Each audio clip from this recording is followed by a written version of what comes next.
মায়েরা কিছু বোঝার আগে ইরফান মুখ নামিয়ে মায়েরার বাম গালে কামড়ে ধরে। মায়ের চোখ বড় বড় হয়ে যায়, চেঁচিয়ে ওঠে। ইরফানকে টেনে সরাতে চায়। ইরফান ছাড়ে না, বরং আরেকটু শক্ত প্রয়োগ করে দাঁত বসায়।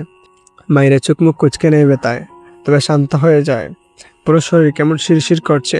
আসসালামু আলাইকুম এভরিওয়ান, আই হোপ সকলে অনেক ভালো আছো। তো আবার নিয়ে আসলাম পুরনো অমল কাব্য পর্ব 28। তো চলো বেশি কথা না বাড়িয়ে ভিডিওটি শুরু করা যাক। ইরফানের নরম কণ্ঠ, বলো তুমি কেমন ছেলে লাইক করো। মাহিরা অবাকের উপর অবাক হয়, মাথা তুলে পিটপিট করে চোখ মেলে ইরফানকে দেখে বিস্ময় কণ্ঠে বলে, আপনার কি জ্বর এসেছে? ইরফান মাহিরার দিকে দুকদম এগিয়ে আসে, মাথা নিচু করে মাহিরার মুখ বরাবর তার মুখ রেখে বলে, চেক করো।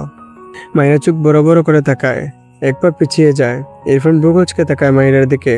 মাহিরা আমতামতা করে বলে, এত রাতে কেন এসেছেন? ইরফান সোজা হয়ে দাঁড়িয়ে গম্ভীর গলায় বলে, তোমার দুগালের মানচিত্র পাল্টে দিতে। মায়ের চোখ বড় বড় করে তাকায়। ইরফান মায়ের দিকে আরেকটু চেপে দাঁড়ায়, আবারও গম্ভীর গলায় বলে, আমি তোমার গালের মানচিত্র পাল্টে দিতে দিয়ে আসি। মায়েরা দ্রুত দুদিকে মাথা নাড়ায় ঘন ঘন। সদ্যকে বলা কতগুলো বলে দিয়েছে ভেবেই মায়ের কান্না পায়। ইরফান আবারও একই স্বরে বলে, আমি গন্ডার। মায়েরা এবার মাথা নিচু করে নেয়। ইরফান মায়ের গা ঘেঁষে দাঁড়ায়। ইরফানের বুকে মায়ের কপাল ঠেকে। মায়েরা ডুব গিলে।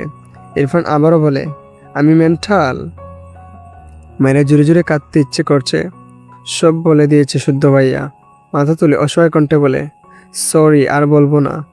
ইরফান তীক্ষ্ণ গলায় বলে, বাট আমি তোমার গালের মানচিত্র পাল্টাবো। মায়েরা দ্রুত তার দুহাতে দুগাল ডেকে নেয়। ইরফান রেগে বলে, বাইরে বেরিয়েছিলে কেন? মায়েরা আমতামতা করে বলে, বেরোয়নি তো। ইরফান মায়ের দুগাল থেকে মায়ের হাত দুটো নামিয়ে নেয়। মায়েরা ডুব গিলে তাকায় ইরফানের দিকে। ইরফান মৃদুস্বরে বলে, কেমন ছেলে লাইক করো তুমি? এবার আনসার না দিলে তাপ্পড় দিয়ে সব দাঁত ফেলবো স্টুপিড। মায়েরা কেঁপে ওঠে ধমক খেয়ে, বিরক্ত হয়, জিভ দিয়ে টুট ভিজিয়ে বলে, আপনার মতো তাপ্পড় মারার যন্ত্র আর খবিস লোক ছাড়া সব ছেলেদের পছন্দ আমার। ইরফান রেগে যায়, দুহাতে মায়েরাকে তার সাথে চেপে ধরে, দাঁতে দাঁত চেপে বলে, স্টুপিড, তুমি ভালো হবে না। মায়েরাও কিছুটা রেগে বলে, আপনি গত সপ্তাহে মেরেছেন আমাকে। ইরফান শান্ত চোখে তাকায় মায়েরার দিকে। ডান হাতের বুড়ো আঙুল দ্বারা মায়েরার গাল স্লাইড করতে করতে মৃদুস্বরে বলে, কথা না শুনলে আরও মার খাবে। মায়েরা ঘন ঘন চোখের পাতা ফেলে ইরফানের দিকে তাকিয়ে থাকে। আজকাল ইরফানের দৃষ্টি তাকে তৃষ্ণার্ত কাকের নে বানিয়ে দেয়। মায়েরা কিছু বোঝার আগে ইরফান মুখ নামিয়ে মায়েরার বাম গালে কামড়ে ধরে। মায়ের চোখ বড় বড় হয়ে যায়, চেঁচিয়ে ওঠে। ইরফানকে টেনে সরাতে চায়। ইরফান ছাড়ে না, বরং আরেকটু শক্ত প্রয়োগ করে দাঁত বসায়। মায়েরা চোখ মুখ কুঁচকে নেয় ব্যথায়, তবে শান্ত হয়ে যায়। পুরো শরীর কেমন শিরশির করছে। মেঝেতে থাকা পায়ের আঙ্গুলগুলো গুটিয়ে নেয়, ডুব গিলে। ইরফান মায়ের গাল ছাড়ে না, দাঁত বসিয়ে চোখ বুজে আছে, যেন খুব ইম্পর্ট্যান্ট কাজে ব্যস্ত সে। প্রায় 3 মিনিটের মাথায় ইরফান বুঝলো মায়ের শান্ত হয়ে আছে। ধীরে ধীরে কামড়ে ধরা গাল ছেড়ে দেয়। জায়গাটা জখম হয়ে গিয়েছে। মায়েরা ছাড়া পেয়ে ইরফানের বন্ধন থেকে নিজেকে ছাড়াতে চাইলে ইরফান বিরক্ত হয়, রেগে বলে, লাগিও না আমায়। মায়ের চোখ তুলে তাকায় ইরফানের দিকে। ইরফান তাকায় মায়ের চোখের পানে। মেয়েটার চোখে পানি টইটম্বুর। ইরফান ডান হাতের আঙুল মায়ের কামড় দেওয়া স্থানে চেপে ধরে। মায়েরা ব্যথায় কেঁপে ওঠে। ইরফান দেখলো মায়েরার অবস্থা। মায়েরা আঁকি টইটম্বুর পানি নিয়ে বেচা গলায় বলে, আপনার প্রবলেম কি? এমন রাক্ষসের মুডে এসেছেন কেন? ইরফান মায়েরার গালের জখম হওয়া স্থানে আলতো করে হাত বুলিয়ে মায়েরার চোখের দিকে তাকিয়ে গম্ভীর গলায় বলে, তুমি তাপ্পর লাইক করছো না তাই? মায়েরা হা করে তাকায়। এই লোক কি পরিমাণ হবিস পাওয়া যায়? তাপ্পরের বদলে কামড় দিচ্ছে।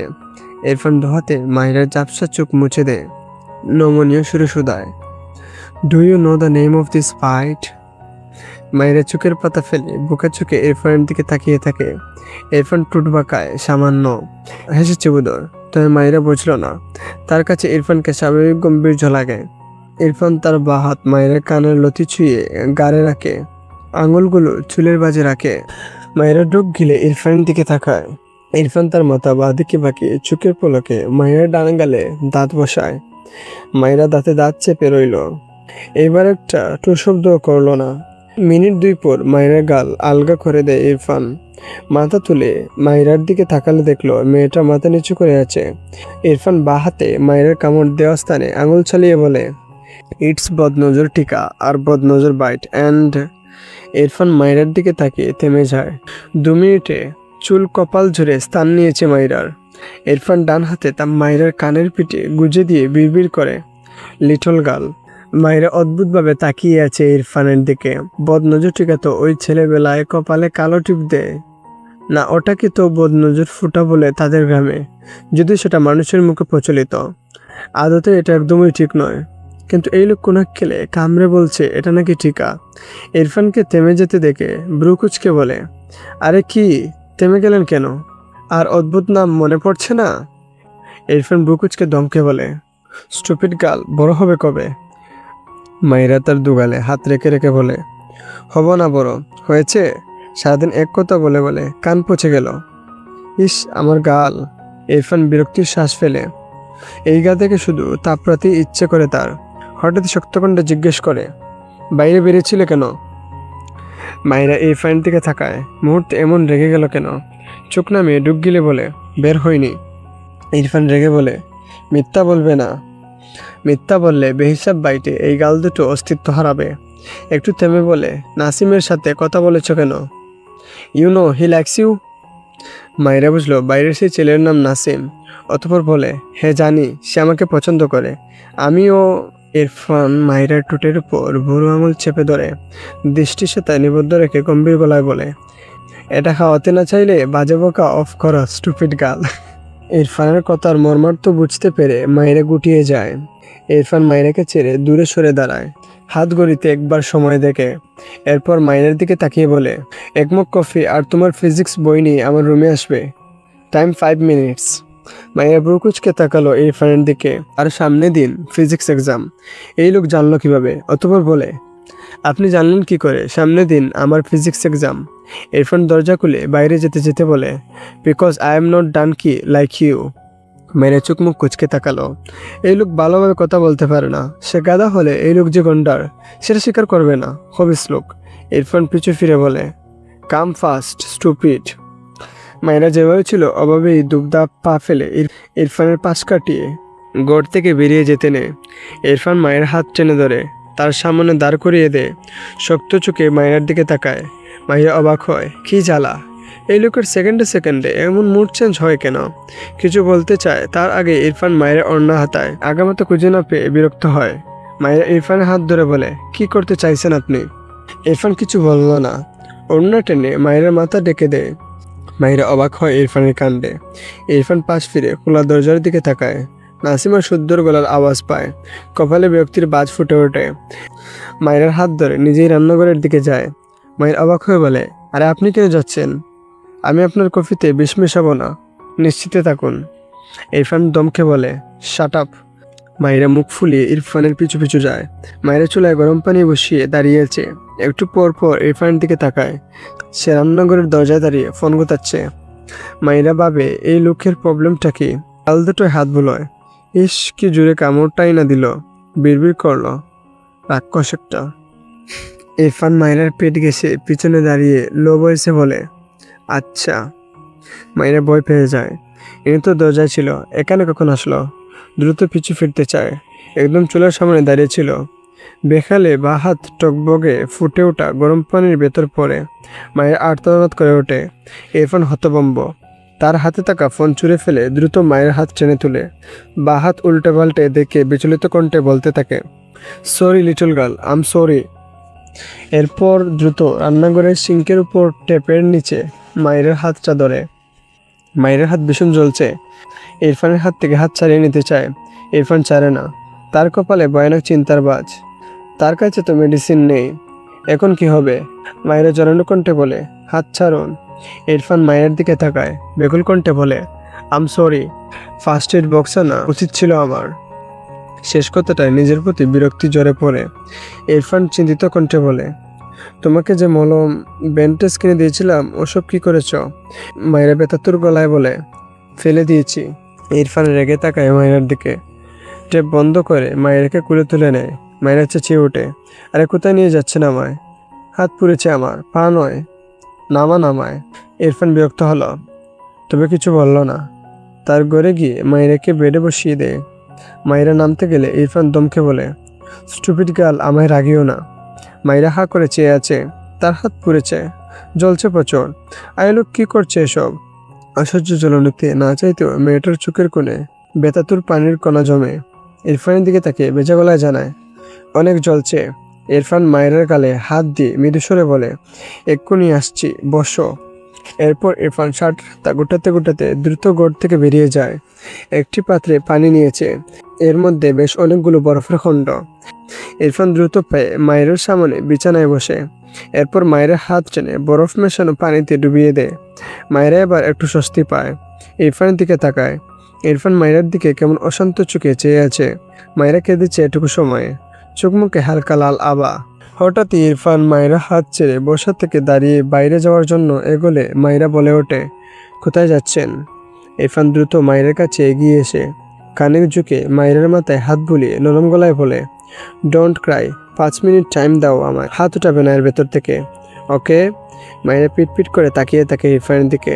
ইরফান দ্রুত বেরিয়ে যায় ঘর থেকে। মেন গেট থেকে বাইরে বেরিয়ে দ্রুত তার গাড়ির দিকে যায়। শুদ্ধ অবাক হয় ইরফানকে যেতে দেখে। নাসিম মাত্রই ওর বাসার দিকে গিয়েছে। পিছন থেকে শুদ্ধ ইরফানকে ডাকে, এই ইরফান, রাতে যাচ্ছিস কেন? কাল সকালে যাস।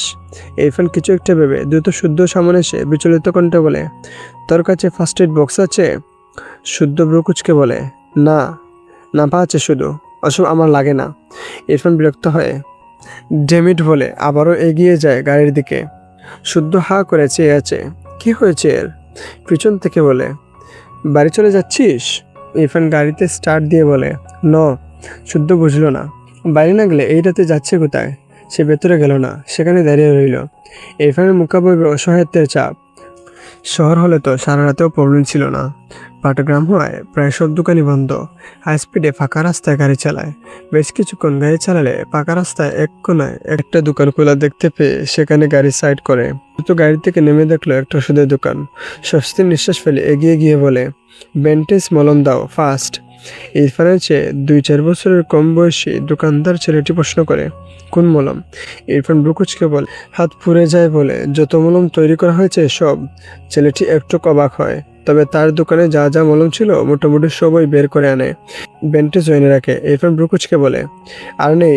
যে আছে সব দিতে বলেছি। ইরফানের কণ্ঠ শক্ত। কিছু বেতার ওষুধও দিতে বলে। ছেলেটি আর কি করবে? তার দোকানে যত মলম আর ব্যান্ডেজ ছিল সবই বের করে, সাথে কিছু বেতার ওষুধ। এরপর সব বড় বড় প্যাকেট ভরে, সবগুলো প্যাকেট একটি বড় ব্যাগে ভরে দেয়। ইরফান তার ওয়ালেট ডেস্কে রেখে ব্যাগ নিয়ে তার গাড়ির দিকে এগোলো। ছেলেটি বলে, ভাই আপনার মানি ব্যাগ। ইরফান হাতের ব্যাগ গাড়িতে রেখে এসে তার ওয়ালেটের ভেতর থেকে কিছু প্রয়োজনীয় কাগজপত্র বের করে নেয়। এরপর ওয়ালেট ডেস্কে রেখে দেয়। ছেলেটা ব্রুকুচকে বলে, হিসাব করে টাকা দিন। মানি ব্যাগ দিয়ে যাচ্ছেন কেন? টাকা আছে তো আদৌ? ইরফান রেগে তাকায় ছেলেটার দিকে, দাঁতে দাঁত চেপে বলে, এই ওয়ালেটে 10,000-এর কম নেই। কম পড়লে নেক্সট ডে দিয়ে যাব। এখন আমার টাইম ওয়েস্ট করলে তোকে কেটে গঙ্গায় ভাসিয়ে দিয়ে আসবো বাস্টার্ড। ছেলেটির চোখ বড় বড় করে তাকায়। ওরে আল্লাহ, এত রাতে কোন গুন্ডা তার দোকানে এসেছে? এজন্যই তার মা রাতে দোকান খুলে রাখতে নিষেধ করে। এরপর থেকে রাত 12টা বাজলেই দোকানের শাটার বন্ধ করে দিয়ে বাড়ি চলে যাবে বলে সিদ্ধান্ত নেয়। ডেস্কের উপর থাকা ওয়ালেট উল্টে দেখে অবাক হলো। গ্রে কালার ওয়ালেটের উপর গাঢ় সিলভার কালারে গুচ্ছি লেখা। ভেতরে চেক করলে নতুন টাকা চোখে পড়ে। টাকাগুলো বের করে গুনে দেখলো সবগুলো 500, 1000 টাকার নোট, পুরো 13,000 টাকা। ছেলেটা অবাক হলো, সাথে খুশিও। এই ওয়ালেট গুচ্ছি ব্র্যান্ডের, আর তাকে পাওনার চেয়েও 3 গুণ টাকা ধরিয়ে দিয়ে গিয়েছে। ইরফান গাড়ি থেকে নেমে হাত ঘড়িতে একবার টাইম দেখে বেশ সময় যায়নি, মিনিট 10 আগে বেরিয়েছিল। শুদ্ধ ইরফানকে দেখে বলে, গিয়েছিলি কোথাও? আবার চলেও এলি?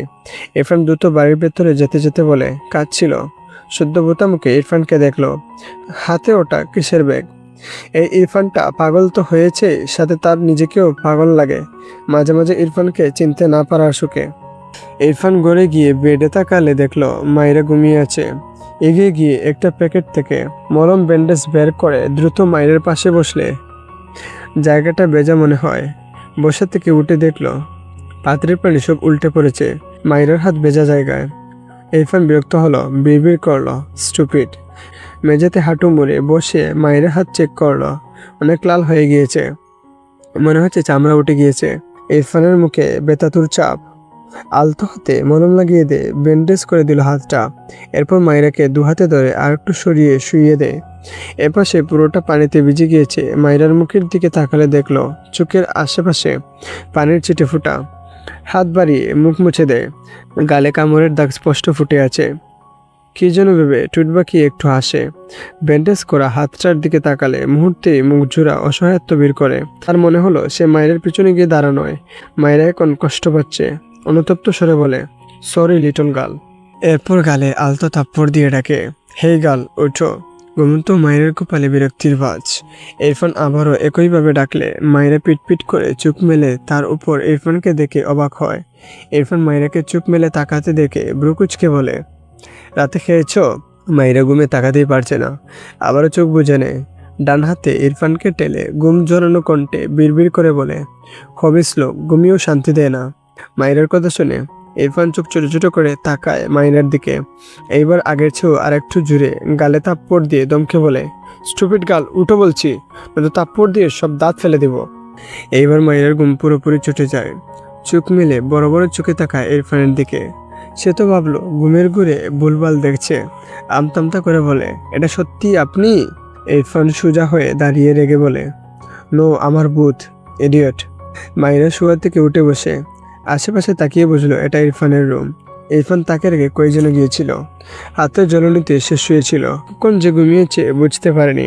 হাতের কথা মনে পড়লে অবাক হয়। এখন জ্বলছে না কেন? হাত বাড়িয়ে সামনে আনলে দেখলো ব্যান্ডেজ করা। এটা কি করলো? ইরফান ব্রুকুচকে আবারও জিজ্ঞেস করে, রাতে খেয়েছ? মায়েরা চোখ তুলে তাকায় ইরফানের দিকে। বোকার মতো তাকিয়ে থাকতে দেখে ইরফান দমকে বলে, স্টুপিড, তোমার কি মুখ কাজ আমাকে রাগানো? আনসার করছো না কেন? দমকে মায়েরার দেন ভাঙে। মিনমিন করে বলে, খেয়েছি। ইরফান এগিয়ে গিয়ে বেডসাইড টেবিল থেকে একটা ওষুধ ছিঁড়ে বের করে সাথে এক গ্লাস পানি নিয়ে মায়েরার দিকে এগিয়ে দিয়ে বলে, এটা খাও ফাস্ট। মায়েরা অবাক হয়ে বলে, কিসের ওষুধ খাওয়াচ্ছেন আমায়? আগে বলুন, নয়তো খাবো না। ইরফান মেজাজ খারাপ হয়। এই বাচ্চা শুধু পারে তার ঠান্ডা মেজাজ গরম করতে। হাতের গ্লাস টাস করে রেখে মায়েরাকে জোর করে হা করিয়ে দিয়ে ওষুধ ঠুসে দেয় মুখে। মায়েরা চোখ বড় বড় করে তাকায়। ইরফান ডান হাতে গ্লাস নিয়ে মায়েরার মুখের দিকে এগোলে মায়েরা বলে ওঠে, দিন দিন আমি খাচ্ছি, আমি খাচ্ছি। বলে ইরফান হাতে গ্লাস নিয়ে দ্রুত ঔষধ খেয়ে নেয়। যে গতিতে গ্লাস আনছিল তার মুখ কেটে যেত। তাকে তো মারবে না এই লোক, সে জানে। তাই সব ভাবনা বাদ দিয়ে আগে ওষুধটা খেয়ে নিল। সব পানি খেয়ে ফাঁকা গ্লাস বেড সাইড টেবিলের উপর রাখে। এরপর বেড থেকে নেমে দাঁড়ায়। ইরফান পাশে দাঁড়িয়েছে। মায়েরা ইরফানের সামনে দাঁড়িয়ে বলে, এই ব্যান্ডেজ আপনি করে দিয়েছেন? ইরফান গম্ভীর গলায় বলে, নো। মায়েরা চোখ ছোট ছোট করে তাকায় ইরফানের দিকে। ইরফান কিছুটা বিব্রত বোধ করে, অতঃপর রেগে বলে, go to sleep, don't disturb me. মায়েরা মুখ বাঁকায়। দৃঢ় পায়ে ইরফানের ঘর থেকে বেরিয়ে যেতে নিলে ইরফান পিছন থেকে বলে, রাত জাগবে না। মায়েরা দরজার কাছে দাঁড়িয়ে পিছু ফিরে ইরফানের দিকে তাকায়, অতঃপর মিটিমিটি হেসে বলে, জাগবো। ইরফান এগিয়ে আসতে নিলে মায়েরা হেসে দৌড় দেয় তার ঘরের দিকে। ইরফান বিড়বিড় করে, স্টুপিড বাদর। তো এই ছিল প্রণয়মল কাব্য পর্ব 28। ওয়াহ ক্যা সিন হে। দেখলেন তো আজকের পর্বটা পুরাই জমে গেছে। এখন আস্তে আস্তে দেখবে ইরফানের মায়া মায়েরার জন্য কতটুকু বাড়ে। তো ভিডিওটি ভালো লাগলে ভিডিওতে একটি লাইক এবং চ্যানেলটিকে সাবস্ক্রাইব করতে পারো। আর পরবর্তী শীঘ্রই নিয়ে আসছি। সে পর্যন্ত ভালো থেকো, সুস্থ থেকো, টেক কেয়ার, আল্লাহ হাফিজ।